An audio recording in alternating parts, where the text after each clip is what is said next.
information. dafa judduwaat ci beneen jigéen bu ñuy wax kumandooy wala. waaw dafa judduwaat mën na nekk parce que suñu borom mën na lépp. parce que yàlla ay mbiram. bu ko neexee moom mooy xool fu ko neex. fu ko neex mu def fa doomu aadama. comme gëm nga ni nit mën na judduwaat comme gëm nga ni nit mën na judduwaat ci ñaari biir. loolu mën na nekk parce que suñu borom def na ko te ba mu ko defee si kenn nit la ko def ooteem bi est-ce que boobu ba tey am na problème. ci kan la ko def mu nga am problème dafay échanger. si Baye Laye Seydi. waaw léegi avant Baye Laye ci kan la ko def lu jiitu loolu est-ce que am nga benn exemple ku juddu ñaari yoon ci ñaari biir. non. amoo ci exemple. déedéet. Baye Laye rek nga ci am ah. waaw. Baye Laye nga am ni moo juddu woon ci yaay bu ñuy wax Amina judduwaat ci yaay bu ñuy wax Kumandooy. waaw. ah ok très bien.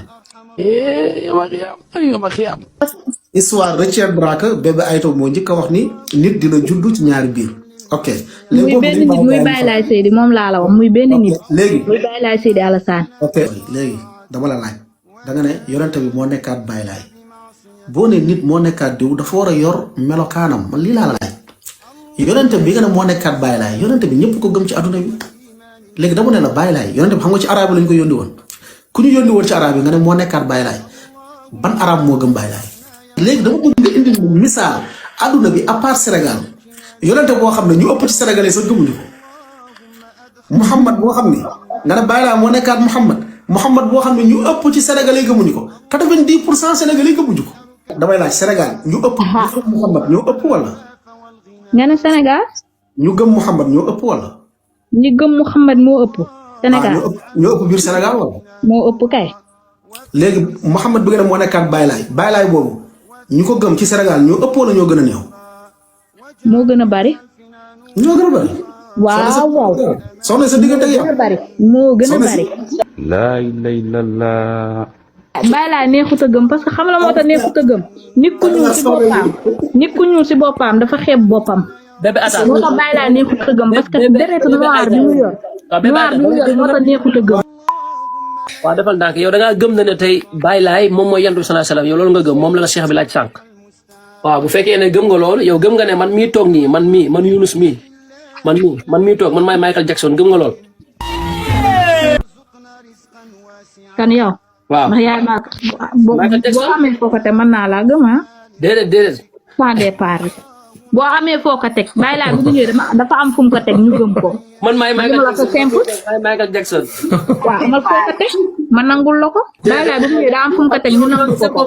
yow sa bopp xam nga man du ma Michael Jackson kay.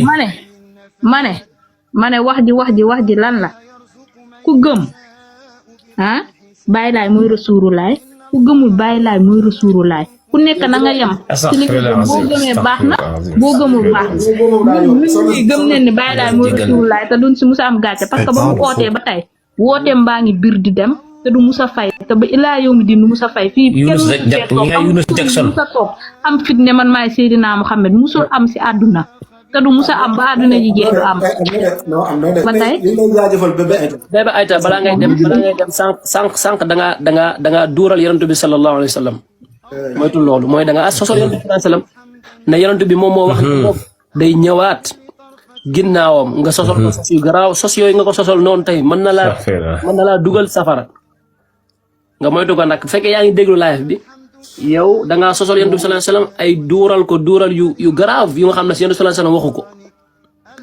Baye Laye nag du Yonent bi sallallahu alayhi wa sallam yow oustaz lim la laaj tey dafa bari si ay mbir yu nga xam ne si ni tey ci wàllum xel la mënoo ko posé nañu bàyyi ñu eggal nañ bàyyi oustaz bismillah. xam nga donc ñaan ngeen partager vidéo bi bu baax ngeen tapoter ko ñu leeral dëggu yàlla bi